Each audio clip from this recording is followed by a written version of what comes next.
So do you have what it takes to be in my team? You've got to have your FIFA game on point. Who's winning the tournament then? I'm winning the tournament. I'm winning the tournament. Come on.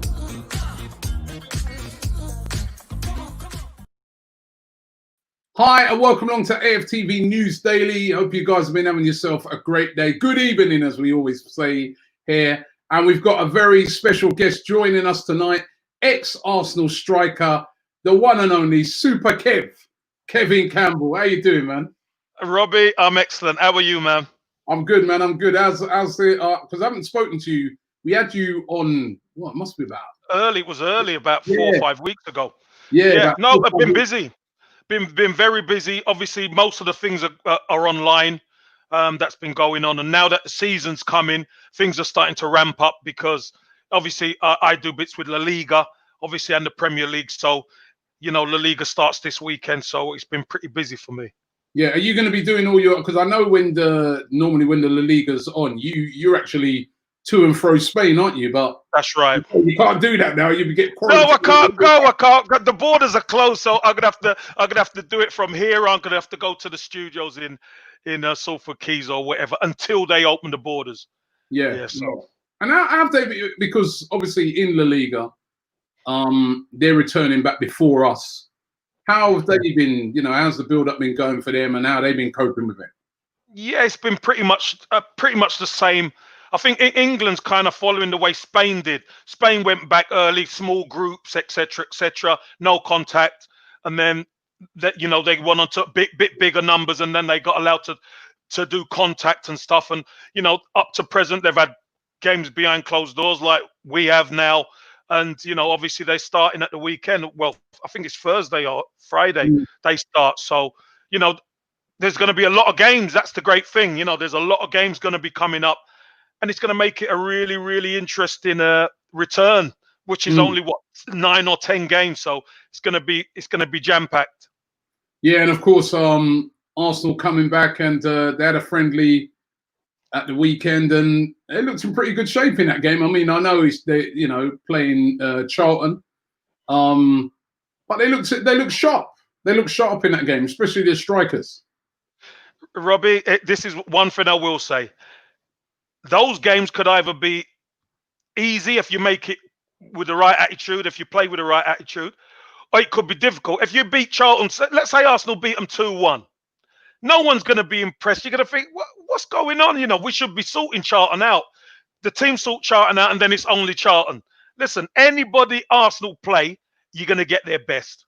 Trust me, you're going to get their best. So, good job by the boys. I'd love to see. I'd love to see a result against City, obviously, but we've got nothing to lose going into that game. Everything to gain. We need to hit the ground running though. There's a lot of questions I want to ask you. You being, of course, an ex-footballer, you're going to know it more than us. First of all, fitness, right? These guys have been out for a long time now. I know they've come back. They're doing friendlies. They've been back 2 weeks now training, right? How badly does that affect you as a footballer being out that length of time? I mean, when you used to have because it is like a pre-season, is it? Almost. Yeah, it's like a mini pre-season. Well, the problem is, Robbie, what were the regime of the players when they were away from the ground? So obviously, they do the monitoring, but I'm sure balloons ain't part of the fitness team. You know what I mean? I'm sure balloons ain't part of the fitness team. But that's not saying that people. Well, listen, is it illegal? No, it's not illegal. So how the players have conditioned themselves outside the club. When they then come back in the club, they get their fitness test done, but hopefully they've been monitored. But nothing beats playing football. Nothing beats playing games, Robbie. So you could train, you could run, you could go on your bike, you could swim, you could do all the other bits and pieces. But when you get back into 11v11 and playing a football game, that's the biggest test. So everyone's going to kind of be off a little bit. And we might see some freak results at the start because everyone can't be at tip-top shape. And they're going to have to use their squads. And I suppose with Arsenal, well, against City, it's always going to be different because they're such a good team and have such a good squad. But when you look, say, against a lot of the teams they're going to come up against, like your Brightons and teams like that, they don't have as big a squad as Arsenal. They don't have a squad that's as active as Arsenal. In Arsenal, they've got a big squad and they use that squad a lot when they're playing Europa League games, when they're playing, you know. So a lot of Arsenal's squad players have had a lot of game time this season. Is that going to be an advantage, do you think? Well, I'd like to think so. I'd like to think Arsenal have, because Arsenal have been in the Europa League, and so, some of the younger players especially have got some more experience under their belt. So now the squad are a bit more seasoned. So you can move and shake, and you could replace, obviously, with the more substitutes you can use now. Maybe that's going to be a strategy for Mikel Arteta, to be able to bring people on. If someone's flagging after about 60 minutes, you bring on fresh legs, and to try and make a difference in a game. That could be a weapon for Arsenal, definitely. Already loads of questions are coming in for you, Kev. They knew you were coming. They got loaded up with the questions. Here's one, sort of what I already asked you. He said, hey, Robbie and Super Kev, how important will fitness be from now till the end of the season? Should we hire a nurse, he says, to help raise our stamina levels? Well, they've got all their doctors and all the experts around them, haven't they, Kev? Yeah, look, the training ground and the football team will be one of the safest places you could be. Believe you me. Remember, these guys are getting tested twice a week as well. So everything will be disinfected. Everything will be clean as a whistle around these guys. The important part is really who can hit the ground running quickest. The team that could pick up some momentum, maybe get a goal or early or get a win. You get your first win under your belt, then the momentum starts to pick up, because it's a sprint now. It's a 9-game, 10-game, 9-game season. So it's a sprint to the finish. Some exciting games coming up, but a lot of them are winnable games for Arsenal. Yeah, I mean, is it unrealistic to target the top four? No, it's not unrealistic. It's not unrealistic. Can they do it? Of course they can. With the points that's available, Arsenal can do it. But there's a lot of permutations. Other teams have to kind of mess up, who are kind of above us, etc. And we have to do our business. If we do the business and we don't make it, we've got ourselves to blame. But if we do the business and others mess up and we get in, hey, well done. Now, of course, it's going to be very important that some of our big players really do perform. I see that you've done an interview with my friends there at Toffee TV, the Everton channel, and you were talking about Aubameyang. He's done all the business on the pitch, but he's still lingering around in all these rumours about him. Will he sign? Won't he sign? I've been saying on the show that his options are lessening and lessening because, the coronavirus, I think, means that a lot of clubs ain't going to go out there and spend big. There's certain clubs that I thought, well, maybe they could possibly come from, say, a Chelsea, but they now are getting Werner. Is he going to stay for you? I'd like to think so, Robbie. I really would. Look, he's captain of the football club. I think Arsenal have put themselves in this very difficult situation yet again when they said that they wouldn't do that. Don't forget, Lacazette's in the same situation. But I think the priority is going to be Aubameyang.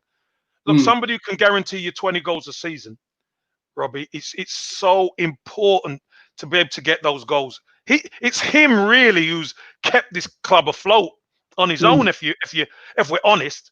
So I know he's people say he's the wrong side of 30. He's not. He's fit, he's strong, he scores goals. Sign the man up, man. Get him signed, and at least that's one less thing to worry about is goals. We know we've got our super striker there who can get us 20, 25 goals a season. Now we get the other bits around. That's really going to be important. Who is it? Who do you think? I mean, obviously, we're not privy to what's going on, yeah? Unless you know something. I know you've got your little links on them too. But we as the mere mortals who've never played for Arsenal, we don't know, right? Yeah. Who do you think? What's the hold up? Because the regime that come in now said they're not going to make nobody make it run down into a year. So have they given him a contract to sign and he hasn't signed it? Or no, Robbie, Do you want the truth? I think they've been playing like a Russian roulette at the club, because they were thinking, do you know what? What we need to be able to do is qualify for the Champions League. They really thought over the last season or so they could qualify for that Champions League. And if they qualify for the Champions League, that brings in more money, so they can sign up the likes of Aubameyang and a Lacazette or whatever. They've got more room to play with. But because last season ended so poorly, missing out in the league with 8 games to go, and then that disastrous Europa League final, they've been left on their haunches thinking, oh no, well, we can't overcommit because of FFP. So we've got to try and see how we go this season. And, this season hasn't been a great one. So again, we're in that position where 2-star players after this season, only have a year to go. So they've tried to play a dangerous game, and they've been caught out of it. It's terrible business, terrible business. Yeah, and we can't afford to let him go. You know what I mean? No, we can't. Because especially with this whole pandemic thing, how are we who would you get to replace him? Robbie, look, Martinelli's a good player, but he's too young. If you're going to bring somebody in, you're bringing somebody in who's unproven, because if you're going to go out and get a proven striker, you probably might as well have paid Aubameyang in the first place, because it's going to cost you that much money. So why would you sell one of your top guys? Look, it might even come down to the point where they say, look, we're going to keep you. We're going to keep you for next season. And then hopefully Arteta regime does something, and Aubameyang says to himself, do you know what? We've qualified for the Champions League. I'm looking to stay. But then you're going to have to pay him Ozil money. Yeah, I'm going to ask you another question. Let me just get this guy, John's asking this question quickly. He said, Kevin Campbell, didn't you play with Andy Cole at Arsenal? Only in the youth team. Youth team and reserves we played together. Yeah, youth team and reserves. We didn't quite make it too much in the first team. Could you see did he have something about him then? Yeah, Coley was always good. Listen, the first time I played with Coley, we played Southampton in the FA Youth Cup. It was me and Coley up front. And, I knew Coley was he's electric, mate. He's electric, very sharp player. And we knew he was, Arsenal were looking to bring him in. He played. We won the game. It was Alan Shearer and Rod Wallace, Ray Wallace and all them guys. So it was a really, really good game. We ended up beating them, and obviously we went on to win the FA Youth Cup. But you always knew Coley was another one who was coming through. But there was a long line of lads who were coming through. Paul Dickoff and all these guys who was around about probably a year older than Coley or whatever. So, some real talent at the club at the time. Just everybody can't get through. That's the problem. A lot of competition, man. A lot of competition. And yeah, just going back on the Aubameyang thing, right? And we talk about how important he is. I mean, you as a striker yourself, what is it about him that's just why he just always throughout his career, it's just like automatic. He scores goals. Is that just a gift? He's just in the right place at the right time. Well, I think Robbie. I think his talent. Obviously, he's got a talent for scoring goals. But I think one of the best things about Aubameyang is he could be having a poor game, and at times where you don't see him, he's played out of position even on the left. He doesn't moan. He gets on. He works. But you know what? He's always looking to get in that box, and he's looking to get on the end of things always. And he's got that mentality to always keep getting in there, because sometimes you see sometimes Lacazette, the difference with Lacazette does a lot of his work outside the box, but when the ball comes in the box, sometimes Lacazette ain't there. But Aubameyang's always there. He's always in the box looking to score. So he's got that mentality. Ian Wright had it. Thierry Henry had it. Aubameyang's got it. They always know where to be. And they're lethal once they get there. They know how to put that ball away. Yeah, and it's hard to buy players like that, because there's not a lot of them like that around that just automatically, just always in that right position, like you said. He scores goals. He scored goals wherever he's gone. Now, at a club like Arsenal, you need somebody up there who you can rely on. I believe he's going to be the perfect person to teach Martinelli, because I think Martinelli has got a little bit of that. You know, he's on double figures already this season, but the transition's going to take time. Martinelli probably needs 2 seasons. If we sign Aubameyang for 3 seasons, then that's a natural kind of shift in the power where after 2 seasons, Aubameyang could play less, still get his goals, but Martinelli could then start to take over. So that's what I see anyway. The other striker, who last year was the player of the season in Lacazette, is kind of gone the other way, but he's really had a dip this year. I mean, to be fair to him, in the last few games, he's recovered a bit. He's scored a few goals, important goals in the last few games. But explain that. Why has Lacazette, do you think, dipped? Or is it just one of them things that happens to strikers? Well, look, dips happen to strikers. That's part and parcel of being a striker, especially when you're not the main striker, because Aubameyang's the main striker. Even though Lacazette will play through the middle, Lacazette has a lot of the donkey work to do, because he has to do the hold-up work, holding defenders off, and then Aubameyang's the runner. So, they're trying to spring Aubameyang from the left-hand side. If you watch, he makes runs from the left going inside. So Lacazette is key to all of that. And sometimes a little bit of confidence goes because your mate's getting the chances or Pepe's getting the ball and you're not really getting the chance. And when you start to get the chances, you're starting to snatch. But I particularly think Lacazette suffered at the start of this season under Emery. I really do. I think because whatever was happening in the dressing room, things weren't right under Emery in the end. And I think Lacazette really suffered because there was no cohesion in the team. And, it's one of them things. As a striker, you need to be hitting the back of the net regular. You need to be playing regular. You need to feel good about yourself. Fans were at players, players were at fans. It was crazy at stages. So I think Lacazette suffered. Yeah. Alutu says word Kevin Campbell. He says, shout out from South Africa. I absolutely love everything you are saying. True gunner, positive attitude. The very thing Arteta was talking about. Come on, you gunners, he says. No, bless. Love South Africa and Lesotho. Lesotho, which is just at the southern tip of South Africa. Beautiful place, Robbie. Beautiful. And they love Arsenal, man. They love Arsenal. Yeah, a lot of gooners over there. Steve Reed says, hello, Robbie. You're talking to a legend, Kevin Campbell. Thank you, Steve. Thank you. I know I'm talking to a legend, man. Nice one.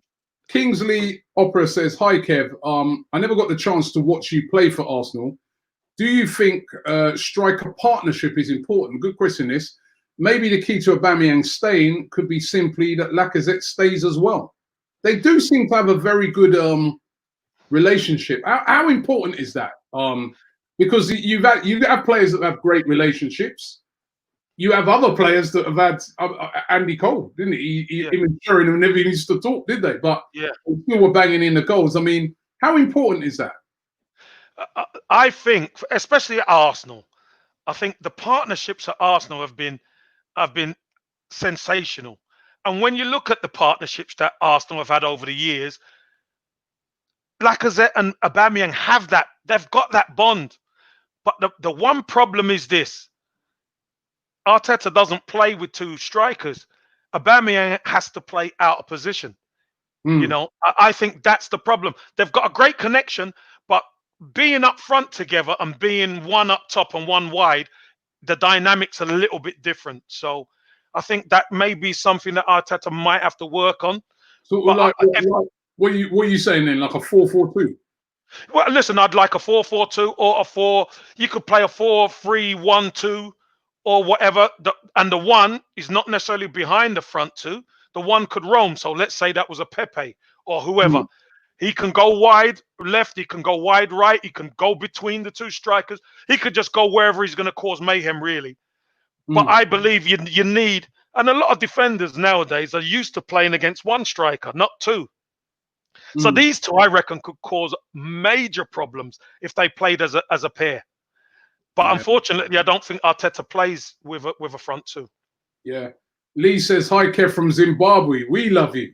You're a legend. Wow, I love. Listen, Africa, Zimbabwe. Big up, Zimbabwe. Big up. Jack Ryan says, hi Robbie, Kevin, question from Ireland. Don't leave out Ireland, you know. No, he said, who's the best player that you ever played with? Listen, I could name so many players. You know, take your pick. You could go Tony Adams, you could go Rocky, you could go Ian Wright, you could go maybe Paul Gascoigne. You know, you could listen. I could go with many. I never got the chance to play with Bergkamp. Watched him, unbelievable. Henry, same pitch as him, unbelievable. But you know, you take your pick out of them 4 Arsenal players, man. You know, take your pick. Take your pick. Any one of them is the best. You know, do some of them now. Dub King fan forever says, big up to King Kev. He said, talking sense as usual. Do you think we will compete next season if we keep Aubameyang and get 2 signings only? So, and he's recommending there Coutinho and Partey. Can we compete? I think it all depends on the signings. But do you know what I think it depends on? I honestly think it depends on if we could get our defence right. If we could get our defence right, then we're not conceding. So 1 goal, 1-0 to the Arsenal could make us win a lot more games if we get our defence right. I think Partey's a top player. I think he would make a massive difference in that screen who, for years, we've been crying out for. We've talked about, you know, Vieira and these guys, and even Gilberto, you know, unsung hero. When he got taken out, you miss him. We need somebody in there who's tough, who can screen, who can get about the pitch, put tackles in, that's physical. Partey fits the bill. I've watched him quite a bit this season, and he fits the bill for us. So if Arsenal could get it right at the back, I like Coutinho and I like Partey. So if he could get them but get the defense right, I think we can compete. Yeah, obviously you're over there. You're working for Spanish for La Liga, so you're watching all these Spanish players week in, week out. Give us a couple of Spanish players that you think are playing in La Liga that you like be brilliant at Arsenal. Look, most of the time, Robbie, I'll be honest with you, most of the time, the games we cover is Barcelona and Real Madrid. Okay. But there's a team out there who I've been really, really impressed with, and we've kind of started covering a little bit of their games. We cover quite a bit of Atletico Madrid as well. But Real Sociedad have been unbelievable. They've been Monreal's there. He's there. The one player who really stands out for me, there's a lot of good players, but there's one player who stands out for me. And he's a Real Madrid player, but he's there on loan. He's a lad called Martin Odegaard. Yeah. He's Norwegian. Yeah, no. I remember when Real Madrid bought him. He was 16, I think. He was 16 or 17. They bought him, but I think now he's like 20, 21. He's still a young player. He has been absolutely brilliant. There's a lot of other players, but the one player who's caught my eye is him. He is the one player who I think I'd love to see him at Arsenal. I really would love to see him at Arsenal because he's good on transition. He can play multiple positions. He's direct, and he could pick a pass, and he could score goals. So he's the one player. I wouldn't say any more. Sorry? As a replacement, maybe, when he goes next year? Well, look, could they get him? Because you know what, Real Madrid have done a lot of business on these young players, Robbie, and you know they've got a good young side coming up underneath. I think he's Odegaard's on loan at Real Sociedad for another season after this one. Oh, okay, and then he's going to go back. But I think Zidane's going to call him back this summer. In obviously once the season finishes, because he's been brilliant. He really has. All right, well, comments pouring in. Lone Star Londoner says, KC, please summarise what you think the short and long-term vision of the club should be. And tell me you believe in Nketiah. Right. That's 3 questions. Short term for Arsenal is Arsenal need to have a team. Arteta's got to build a team, not names. He's got to build a team. He's got to get the defence right, midfield right, and they got to all be working as a unit, week in, week out. I think consistency is the key short term. Longer term, obviously, it's got to be silverware. You've got to be able to win things at Arsenal, put pots on the side, confidence build, etc. And as well as incorporating some of these talented youngsters that we've got. Now, let me get on to Eddie Nketiah. I think Eddie Nketiah's got a gift for goals, but I still believe he needs to, we sent him out on loan to get football. He never got the football he deserved at Leeds. Can I see Eddie Nketiah leading the line for Arsenal for a season? No, I can't see that. I truly believe Eddie Nketiah's got to go out and get week in, week out. He's got to get football because he's going to learn so much. Being at Arsenal, playing with Arsenal is great. But week in, week out, I don't think he's ready yet. I think he needs a season away or even half a season playing regularly, understand what it takes, learn about the game. He'll come back a far better player. Okay, brilliant, brilliant. Demetrius says, hello, guys. Question for you both. Why do you think Arsenal have such a massive Africa following? Well, I'd say one big reason is definitely Kanu. I know when, you speak to a lot of fans, especially Nigerian fans, but you speak to a lot of fans around Africa, he was like that real sort of breakthrough player that got a lot of African fans really on Arsenal. And also a lot of... Go on, Robbie. No, Robbie, if you remember, was it 92, 93, we went over pre-season, went to South Africa. And it blew us away because we went on a 4-team tournament, Man United were there, etc. Didn't really, obviously, didn't understand what the football would be like there. But loads of Arsenal fans. And the fact that we won the tournament, obviously bridged a lot of gaps. Met Nelson Mandela while we were out there, etc. It was shown around all of Africa. So that's what makes you win. And there's black players on your team. That helps because obviously they can connect. There's a connection there. Played against Kaiser Chiefs and all these guys. It's fantastic experience. So Kanu, obviously modern day, yes, Kanu was an unbelievable player for Arsenal. But even back in the day, back then, we kind of crossed that bridge and we bridged the gap to the African support. So, massive respect to the African support. Here's a question here. Amory says, Kev, why hardly any British black Premier League players become managers in the Premier League? He says Lampard, Gerrard, make it easy. Why no black managers? We've been, for the past week, with the whole thing of George Floyd, we've heard a lot about issues to do with black people. But this is an issue as well, isn't it? It's not just about, for me, when I look on it, I know there was a lot of people that were doing Blackout Tuesday and a lot of big established companies and football clubs and that. But then I look on it and I think to myself, a bit like what this guy says, why are there no black managers or very few black managers? I think the only black manager in the Premier League is I've got it slipped in it. Wolves. Nuno Espirito Santo. Yeah. Look,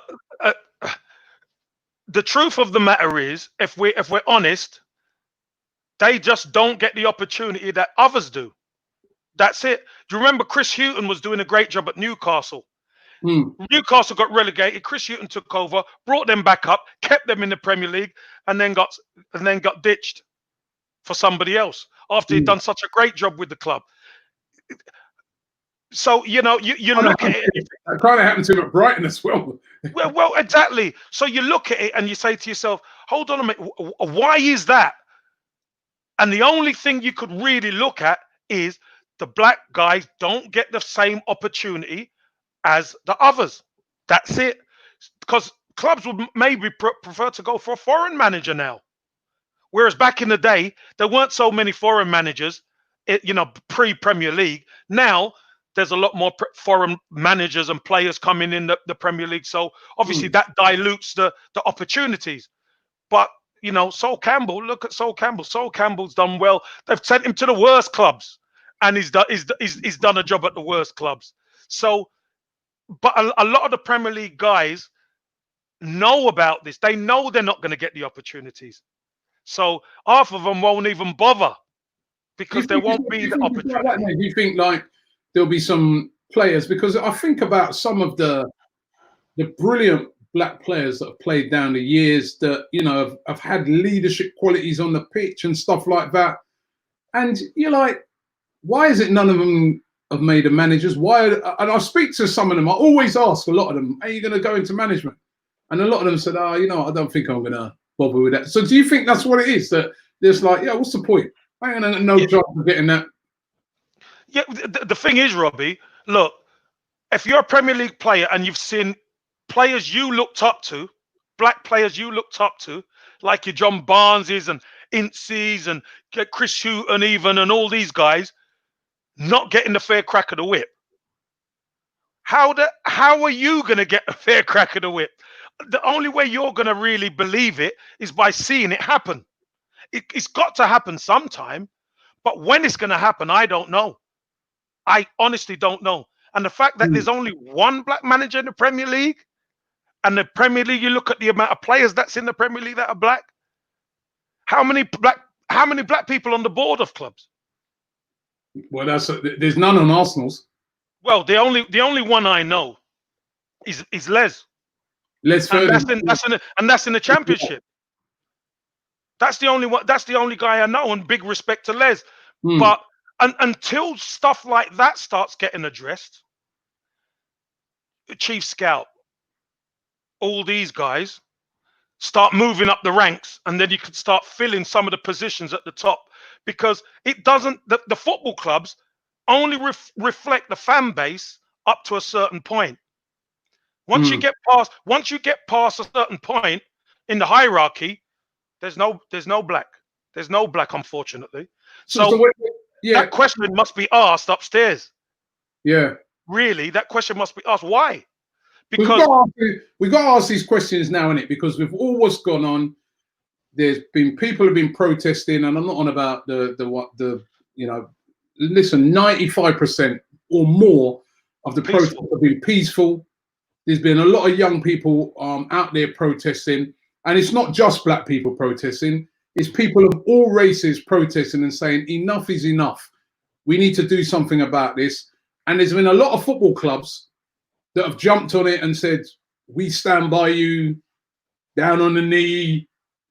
But are they doing enough, like you said, up there? I'm not on about the players on the pitch right now. I'm on about right up the very top. Or is it just lip service? I mean, they're going to be held to account now, because people are going to be looking, even like you said, with the Premier League. I don't know, is there any black people involved at the Premier League? How many black people involved at the FA? I don't know. Robbie, I'd like to come back on here in 3 months. 3 months. And me and you have this same conversation, and we see about all these blackout, these institutions, the FA, FIFA, you know, Premier League, all of these clubs who are saying, yeah, we're backing it, we're backing it. We'll see where they are in 3 months. We see if there's any change in 3 months' time. So because let's be honest, Robbie, you've been there, I've been there 20, 30 years ago, and the same things have been going on. Here we are, we're having the same discussions today. It's wrong. And, you know, it shouldn't be happening. But why does it happen? Because it never changes at the top. That's why. Yeah, I mean, you know, it really has sort of thrown a light on these things, you know what I mean? Because, you know, as I said, you know what I mean, it's all right sending out a message and, yeah, we're right behind you, but actions is what I want to see at some of these football clubs. Actions speak louder than words, Robbie. We know that. There's a saying in football: "Don't tell me, show me." Don't tell me you're gonna score. Don't tell me you're gonna win. Show me. Go and do it. So that's what I would say to these clubs, institutions, and all that. Show me. Show us. Show everybody how serious you are. But Robbie, I won't hold my breath.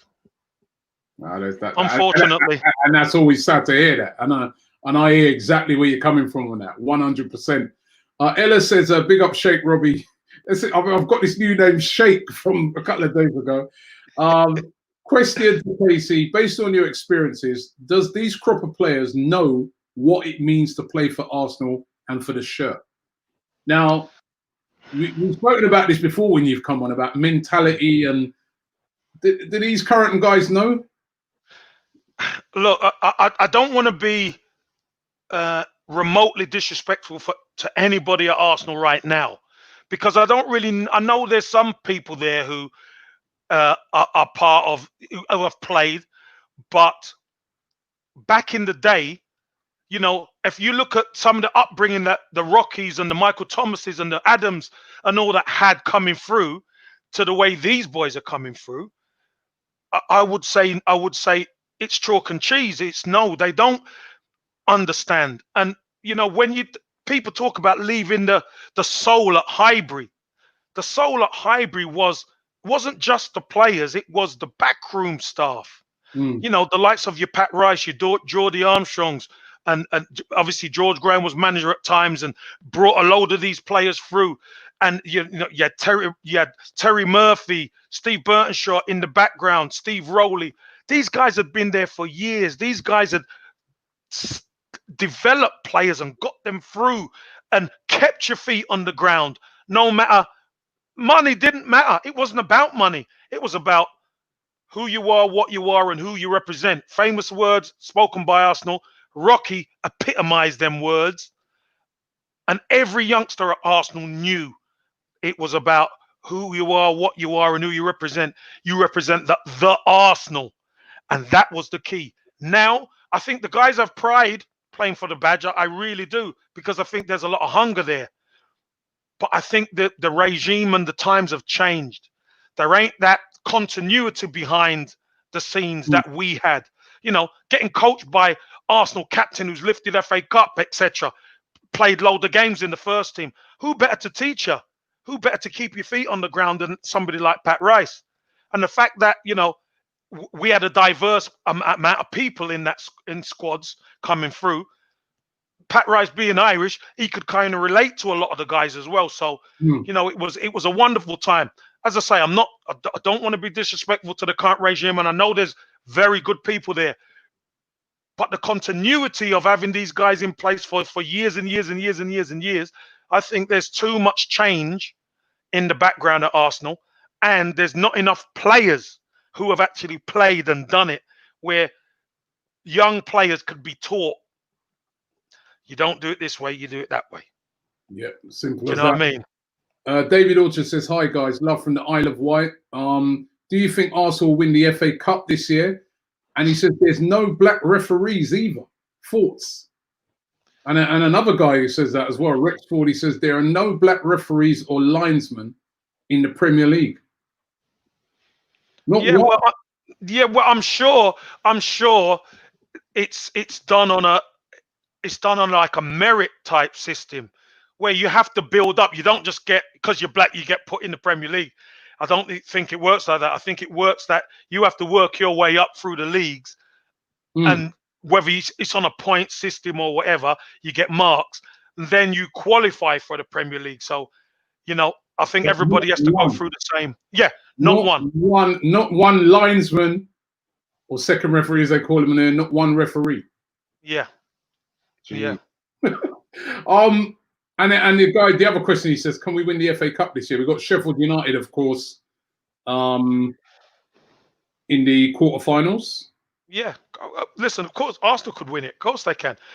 Again, on any day, Arsenal could beat anybody. We know that. Our problem is what Arsenal turn up. Because one week we could be brilliant, and the next week, we look like strangers. So with a bit of luck, this lockdown has actually helped Mikel Arteta, and the guys can focus for these, last amount of games. And it will be a really, really important season if we could put something on the side, a pot on the side. Will change the football club. It really would. It happened with George Graham back in the day. Then when he won that League Cup, and if Arsenal could win the FA Cup, well, it would be a special thing for us and a new manager. Yep. Young Ab says, good evening, Robbie and Kevin. Thoughts on Hakim Ziyech? Now, most recently, Timo Werner going to Chelsea. Do you think Chelsea will be a big threat to Arsenal next season? He says, hashtag Black Lives Matter. Yeah, Black Lives Matter. And anybody who starts talking about all lives matter, we know that. We know all lives matter as well. So, but Black Lives Matter too. Ziyech, very, very good player. There was rumours Arsenal were looking at him at one stage. Very good player. It gives a lot of balance because he's a left footer, but he plays on the right, cutting in, doesn't he? You know, so he could use his ability to find passes, pick passes for strikers. Timo Werner, very good striker, young. I think Frank Lampard's going young. He's going for young players at Chelsea, and you know, I think Chelsea are going to be knocking on the door. I'm not sure it's going to take a bit of time for them to gel because I still don't think they've gelled properly. At times they've looked good, and there's been times where they haven't looked so good. So it's going to take them a little bit of time. But will they be a big threat? Big threat to us? Well, we're under them this season, so you know, I want us to be a big threat to them. You know, I want us to spin it on his head. Exactly. Arsenal 14 forever says, Campbell, would you be Campbell? He says, Campbell, does he know me, Robbie? Does he know me? He said, would you become a manager? No. Do you know, I was doing my coaching badges and stuff when I was at Everton, and then I ended up going to West Brom for the Great Escape, and I had to concentrate everything on that Great Escape. Got to the end of my contract there, and I was looking to go on to the player coaching side at West Brom with, obviously at the club at the time was Brian Robson, Nigel Pearson, Michael Appleton, and Craig Shakespeare. So Darren Moore was there. So, you know, it was a good group of us there. A load of them become managers. Exactly. But my contract never got renewed. The chairman pulled my contract. So, you know, I ended up going down to Cardiff for a season, and that was it. And then you get involved, being too involved in security and doing other things, and you know, then my son starts coming up and blah blah, and then you just haven't got time. I'm too busy to be a manager. How's his son getting on? I know because he's at Stoke. They've been in the same boat as well. Obviously, everybody been on lockdown. I see that there's going to be no League One. League One, League Two, they're abandoning those, but the Championship is still going to be coming back. So your son will be playing. Yeah. What shape? So he's in good shape. He trained very hard during the time where they couldn't go into the training ground. So this is the third week now that they're in at the football club, and obviously they start. Was it a week after? Or the midweek after the Premier League start. So I think it's the 21st they start or whatever. So, you know, he's looking to hit the ground. He was in a good vein of form. He was, you know, the club were on the move. He just signed his new deal, and he was, you know, looking forward to playing. He was starting. And obviously this came about. So he's looking to really hit the ground running. And for 9 or 10 games, you know, seeing if he could really get to double figures. Because I think if he could get to double figures, I think he's on 6 or 7. If he could get to double figures, that's a really good season for him. And he wasn't playing under the last manager, was he? The last manager. No. Well, the last manager's back at Luton now. Nathan Jones. He's back at Luton? Yeah, he's gone back to Luton now for the last 9 or 10 games. Which, you know, listen, he done well at that club, and obviously he knows the club really well. So obviously that's kind of a parachute for him and them. If the worst comes to the worst, he knows how to get them ready for League One. If he can do it, perform a miracle and keep them up, hey, he's done great, hasn't he? But he weren't picking my boy, so you know it was difficult. And when he did pick him, he'd pull him in. He'd not had no games. Then he'll pull him in after being out for 3 weeks, and then discard him again. That's not the right way to get the best out of anyone. So it was a difficult time for him, but he had to go with the flow. He had to roll with it. Did you ever go and knock on his office? No, no. Listen, I've never knocked on a manager's door in my life. I wouldn't advise my son to do that because, again, you got to let your feet do the talking. You've got to prove that you deserve it. And luckily, Michael O'Neill came in. He proved it. He proved himself, and he's getting a start now. So that's good. You never went to George Graham's office with, what's going on, man? No chance. You may never come out, Robbie. If you go in, you may never come out. That man was gangster. Yeah, Michael Thomas was telling me that they had a lot of run-ins. He had a lot of run-ins with George Graham. Listen, you run in with George Graham, you ain't seeing the first team for a month. He didn't mess around. No messing around. You don't argue with the top man. No. Michael says, Kevin, you're starting 11 for the Manchester City game. Arsenal starting 11. I don't know because I don't know if there's going to be any injuries. I don't know who's who. But everyone's fit. It probably have to Leno, Bellerin. It's probably going to be. I think Mustafi's done. No, Mustafi's done all right. Luis plays left, doesn't he? So I'm going from right back to cross. Mustafi's done. I think Mustafi, Luis, Tierney, he will be fit now, so he'll play. Midfield will be Xhaka, Torreira. Play Ozil. Ozil will play. He will play. Would you play him in that game away? Yeah, I think he will play. I would play him because I don't think there's. Listen, it's no point having the guy if we're not going to play him. We might as well play him. Lacazette, Pepe, and Aubameyang. Okay, that's it. Any chance? Of course we got a chance. Of course we got a chance. Listen, there's going to be no crowd there as well. So, a lot of people are making jokes about, listen, Man City are used to that. No, it makes a difference when there's a crowd there because it influences the referee. Arsenal could go there and give a good account of themselves. I think the first goal is going to be crucial. Arsenal got to get it. I don't expect. I don't expect Arsenal to win. I don't expect them to win. But do I want them to win? Of course I want them to win. I don't expect them to win, but I want them to win. I want them to turn it up. I was chatting to a guy yesterday, right? And I was saying to him, I was going, yeah, Arsenal got a chance, man, because there may not be no crowd there. He goes, I'd rather the crowd be there and De Bruyne, Aguero, and them not there. No, I know what you're saying, but unfortunately, they've had too long to get fit. They're ready. They'll be ready. Chadwick says, time for real change here in the States. A big movement is going on. Time for people to really look at their communities and how we treat each other and how black people don't get the same opportunity. Here to that. And that's what we're saying, isn't it? This thing, I said it, I did an interview the other day on the radio, and I said that as far as I'm concerned, we ain't asking for much. I just want to be the same as everybody else. That's it. We're asking for equality, right? Yeah. We're asking for equality. But Robbie, unfortunately, I've said it a little bit earlier on. Me and you have been around when we were younger. The same thing was going on. And here we are. We're dads. We're grown men. And we're still having to deal with the same nonsense. But the millennium children, the millennials, they're not having it.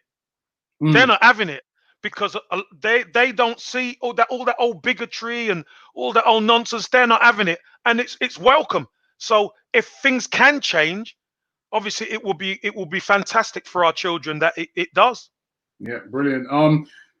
Jack says Manchester City's defense is suspect, but it's up to us if we're able to exploit it. Is that an area that we can exploit, Kev, when we play them? Their defense? 100%. Look, if anyone knows the strengths and weaknesses of that Manchester City team, it's Mikel Arteta.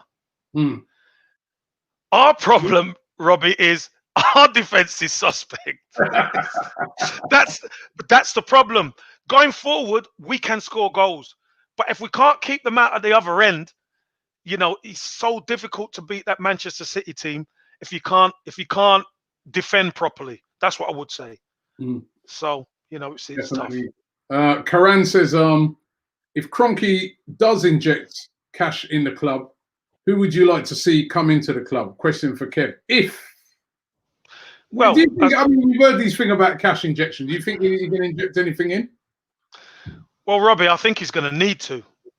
And here's the reason why. I know it may mess about with FFP, but if you don't qualify for the Champions League, you're going to lose out on money anyway. So you might as well inject the cash and try and play catch up, try and get in the Champions League, and then obviously you could start recouping. But if you don't do that, then you're leaving Mikel Arteta really to work with scraps, and you're hoping. We need a centre half and a centre midfielder, and maybe an attacking midfield as well. But that's the spine of the team.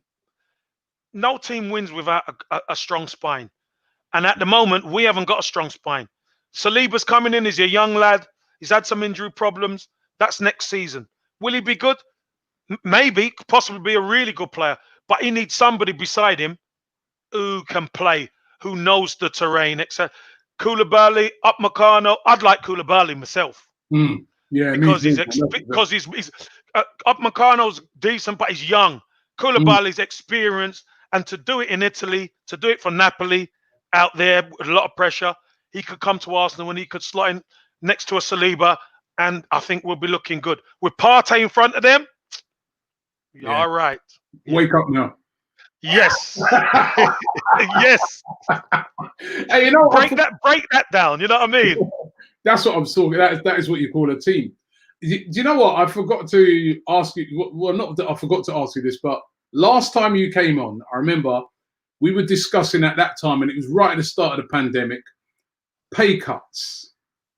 Right? Now, this was before Arsenal asked their players to take a pay cut, but I remember we were discussing it at the time, and I asked you, I said, Kev, if you were still playing and Arsenal came to you and said, would you take a pay cut? Would you do it? And I remember you said no. I said no. You said you could defer my money. You could defer my money. You said you don't mind your money being deferred, but you wouldn't take a pay cut. Oh, why? No. Then a couple of weeks after you came on the show, the whole thing with Mesut Ozil blew up, the fact that he didn't take a pay cut. Now, what did you think of that? I never really got a chance to speak to you after that to get your opinions on it, because... Robbie, I don't blame him. I don't blame none of the players. Why should they take a pay cut? Why? The club... They're helping out, isn't they? They're helping people out. Helping who out? Helping Arsenal out. Staff and things, Backroom staff. The backroom staff are employed by the football club, not the players. Arsenal Football Club make fortunes. I think Spurs have taken the match day revenue now, but Arsenal for years was the highest price of ticket for years, biggest match day revenue for years, and they're expecting players to help out backroom staff. Come on, Robbie. The backroom staff don't earn a lot of money. They don't earn a lot of money. The club have got the money. The club do have the money. And then if the players turn around and say, look, let's get together a kitty to help, that's fair enough. That's something I would have done if I was captain. Let's get together a fund and we'll put together for them on top of the money that the club give them. But why should I take a pay cut? Why? I don't see a lot of other people taking pay cuts throughout football. I don't see head of Premier League or anyone taking pay cut. Do you? So why should a player? All that money, all that pay is earned, Robbie. It's earned. You got to earn it. I ain't taking no cut. You can defer my money. You defer it. But pay the man, Robbie. Pay me. But he got a lot of stick, didn't he, Ozil? He got a lot of stick for not taking a pay cut. I mean, really unfair that he was singled out. There was 3 players apparently.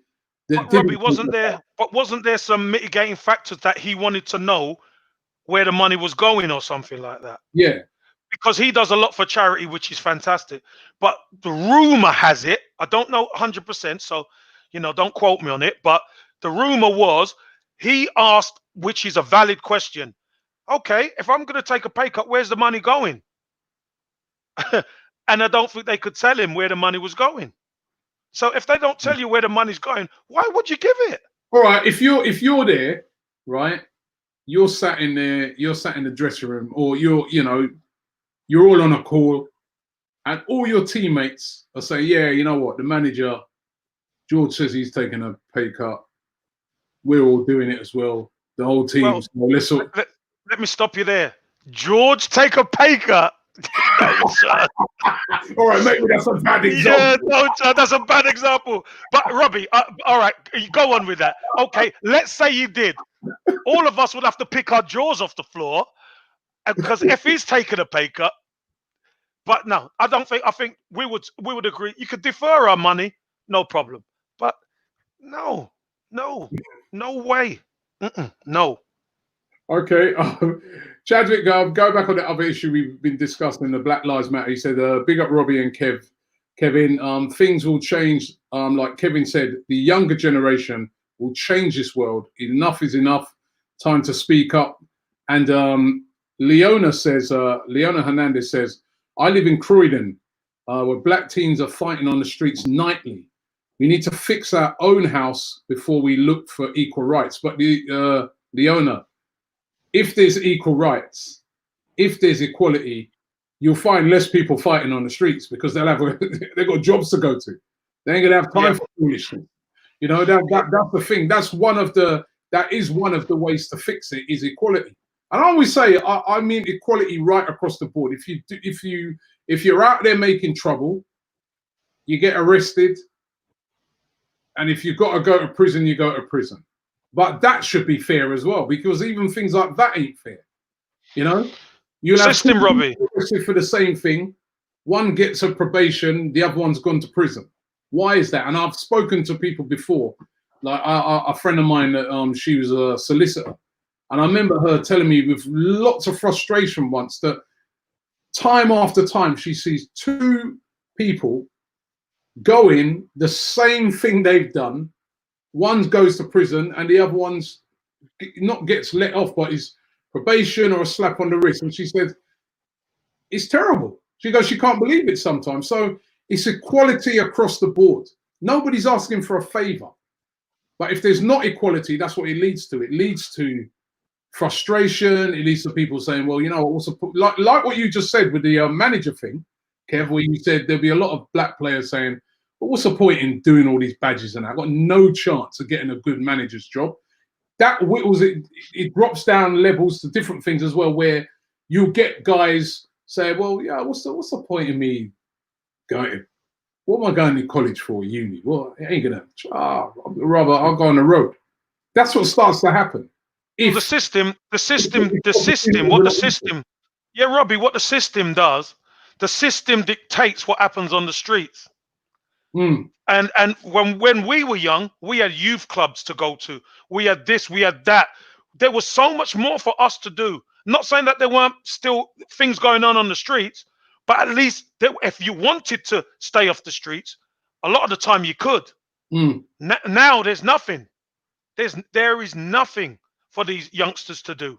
Yeah. And that's what the system does. The system cuts off the things you can do and drives you to the things that maybe you don't want to do, but the system is driving you that way. So there's a cycle of, you know, getting on the street, getting involved up to no good, too much time on your hands, prison. Then that cycle starts going on. And then knives and post-Cold Wars and all this. This is all part of the system. This is all part to drive them in the same direction of prison. Yeah. Elliot says, greetings from Toronto. Great show. He said, would you consider yourself a candidate for the vacant board position? Think you'd be a great addition? He's obviously talking to you, Kev. They wouldn't have me. Robbie, well, listen, if they wouldn't have you, they're definitely not going to want me, because they're not going to want to hear the truth. I would be their worst nightmare. I would, because I'll ask questions. I want to know everything. I want to know, especially why players are allowed to get down to virtually their last year on their contract. That's what I want to know. I want to know everything, because if I know everything, then I could do my job properly as a board member. But they wouldn't have me on. So Chips Campbell. Oi, don't you dare! Don't you dare! No chance. No chance. Callum says, "Hi, legend Kevin. How was it playing for Arsenal?"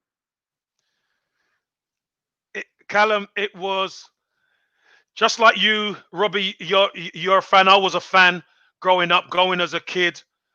You know, times I couldn't even afford to get in the ground.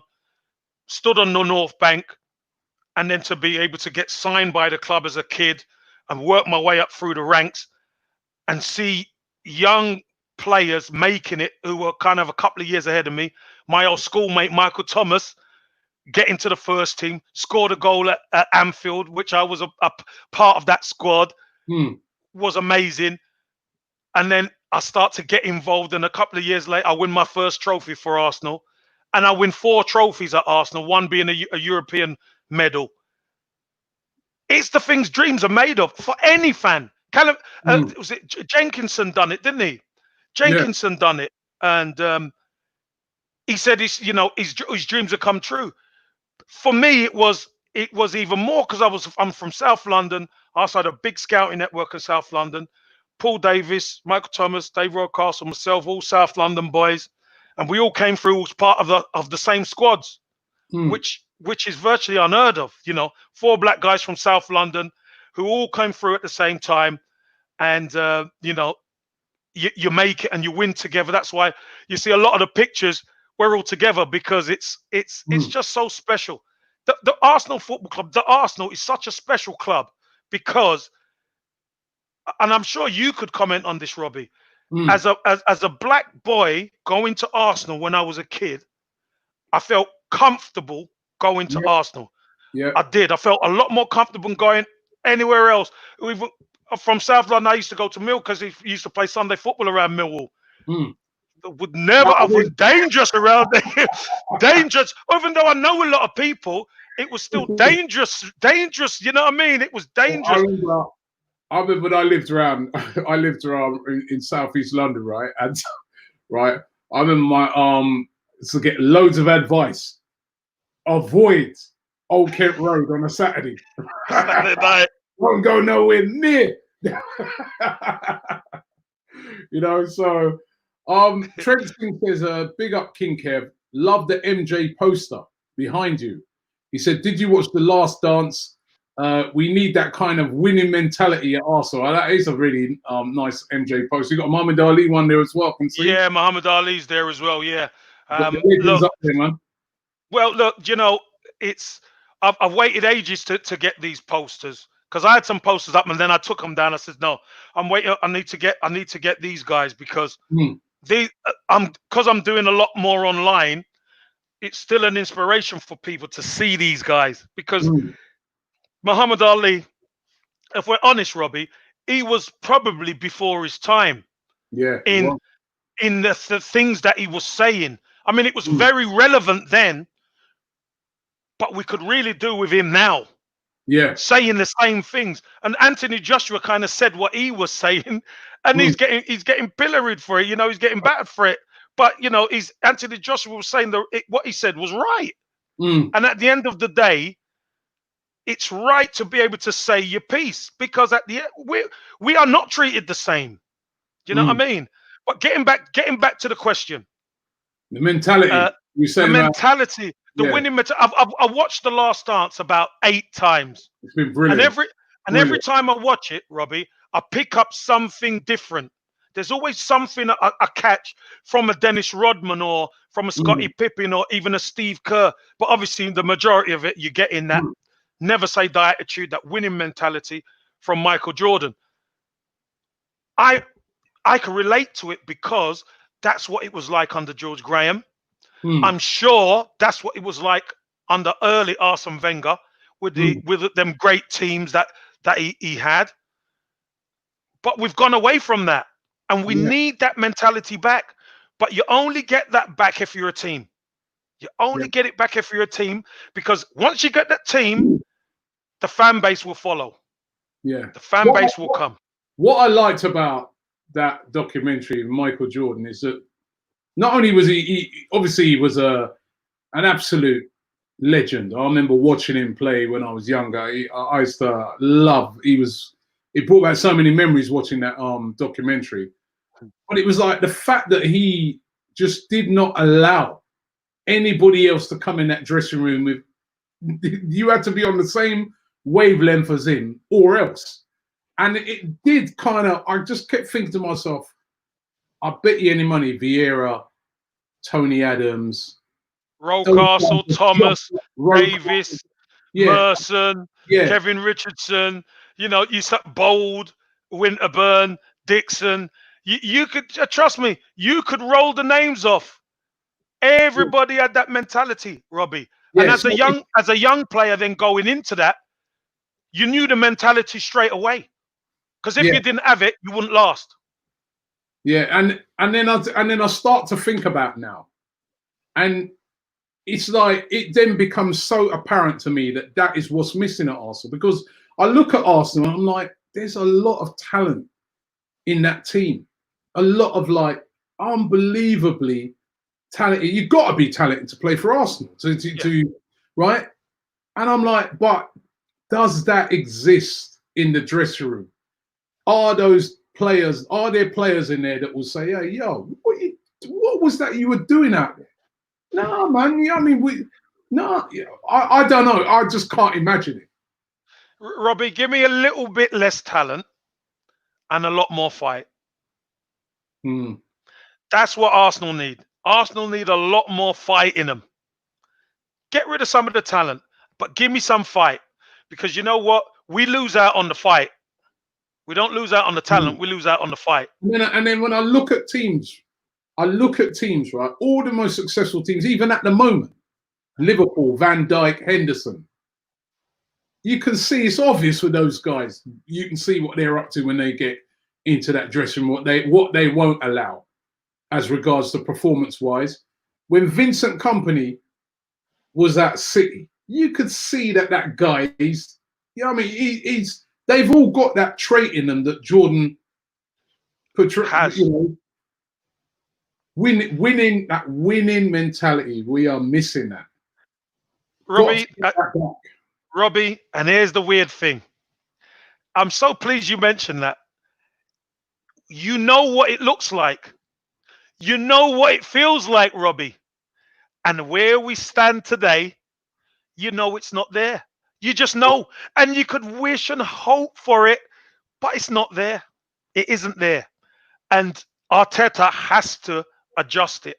He has to, or else because he knows, remember, he's been there with Kompany. He's been there with Pep. He knows what it takes to win. And he knows when he comes into our football club like he has, and the first thing he's winning is there. He's got to win there on the players and see who's going to go with him. He knows he's got to change that mentality from there and here, both places, heart and head. He's got to change it. Yep. We're going to do the last couple. The show has just flown past today. It's been brilliant. Lee Joe says, big fan from the US, waking up at 4 to watch Arsenal struggle against low mid-table teams. Got to love it. We've got some great fans over there across the world who wake up at some great time. Lewis Downhill says, 2 beautiful men. Right? He said, wouldn't mind Kevin jumping up for a high ball with me. Well, and I'm gonna just do Calumet says, legend Kevin, who is the best player you ever played against. Also, you inspired me right now with your story, Kevin. So thank you very much for that, Kevin. I hope I play for Arsenal one day. I'm 18. Wow. Well, good luck anyway, Callum. If you, whatever you do, good luck, and it's nice that you could send a message in. Best player I've played against, Robbie. Up again. I am so lucky. Look, I played against Gaza at his pomp, and this is when he was at the top. He was brilliant. But I also, I don't know if you remember, we played in the Super Cup against AC Milan. Baresi, Maldini, Costa Curta, Tossotti, Savicevic, Boban. Yeah, Boban. All of these boys. This is when Dazay played in midfield. Do you remember they were European? Yeah. They won the European Cup. We won the Cup Winners' Cup, and we played off. We drew 0-0 at Highbury, and then went to the San Siro and got done 2-0. And Baresi and Maldini. I mean, oh my God, they're just top class, top quality. But but there's one player I can't leave out either. So I'm not going to choose one because there's been tremendous. Paul McGrath was unbelievable. Remember? Yeah. He was unbelievable, and you know what? He didn't even train. Yeah, because of his knees. Bad knees, yeah. Because of his knees, and he was a gentleman, but he was seriously good as well. Seriously good. Villa, wasn't he? Yeah, it was Villa at the time. He was a good player, man. He was a very good player. This is the last one for the night. Guna Gamer TV says, "Hi, Sultan Robbie. Kevin, do you know Matthew Flamini? If so, can you have a word regarding him buying the club? Flamini owner, Arteta manager, Edu scouting. Can you imagine that? Thoughts? Of course, Flamini, they reckon that on his way to being a billionaire because of this company he's got." Well, he hasn't got enough money then, Robbie. I don't really know. I've watched him, obviously. I don't know him. I don't know him, but obviously, I believe he's just a billionaire or whatever. He hasn't got enough dough, Robbie, unfortunately. What about the guy Angotti? Now you're talking. He's got more than enough. but don't forget, we had somebody who had the money to buy the club, Usmanov. Yeah. Now Well, I think he's going to make that move to the blue side of Merseyside, and obviously he will change their fortunes if he gets involved there, because he has got liquid. You know what I mean? He's got money to burn, and he's an Arsenal fan, and he wanted the club for so many years. He even just wanted half just so he could put money in, and they said no. No, they wouldn't let him in because that upsets the apple cart of what they want to do. And again, that when you talk about winning mentality, it goes that high as well. They have to want to win, innit? Because it's not just about, what, it's got to come right from the top. The owner of the club, that's what I question sometimes. How badly do you want to win the league? When I look at Abramovich, you can see that guy. He wants to win. You can see the moves he's making now. He's not happy with what's gone on the last couple of seasons. He's like, I don't like this City and Liverpool, what they're doing. I want to be in the mix. Yeah, but Robbie, I'm convinced that our owner has that mentality. Robbie, don't forget, they had a transfer window ban, didn't they? As well at the start. So he's playing. Abramovich is saying to himself, "I've got to play catch up. I'm playing catch up, and I'm not gonna rest." So he's gone out. He's getting these top players. He ain't messing around. Whereas if it had been us, they would have probably looked on it as, yo, do you know how much money we saved in that time? Exactly. Here's a nice payout, boys. At the top. He has to. Stan Kroenke has to have that winning mentality as well. He has to have it as well. He has to be looking on it and say, I want to win the Premier League. I'm not convinced that he's bothered. Maybe I'm wrong, but that's just the impression I get. Robbie, again, we know what it looks like when we talk about David Dean. David Dean was the connection from the top to the manager to the team. We know what it looks like. We know what it feels like. And look what he done with George Graham, and look what he done with Arsene Wenger. Changed the football club into this global juggernaut. But what we've been doing, we've been going with the handbrake on. It's time to release the handbrake. And the only way we're going to release the handbrake is if Stan Kroenke or his son Josh, whoever is going to be running the show, says we've got to go for it. We have to go for it. We've got a right manager in who we need to back. He's young enough. He's played for the club. He understands it. He knows what a winning mentality is. Let's put some money behind the guy and let's get the club moving. Kev, thank you very much for coming on tonight. Absolute pleasure. I don't know how comes it's taken so long to get you back on. Look, it's been brilliant.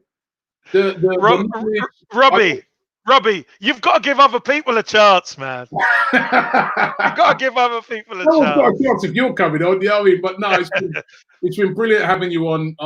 Love your opinions as usual. Everybody's loved you in the way you've been forthright in everything that you've said.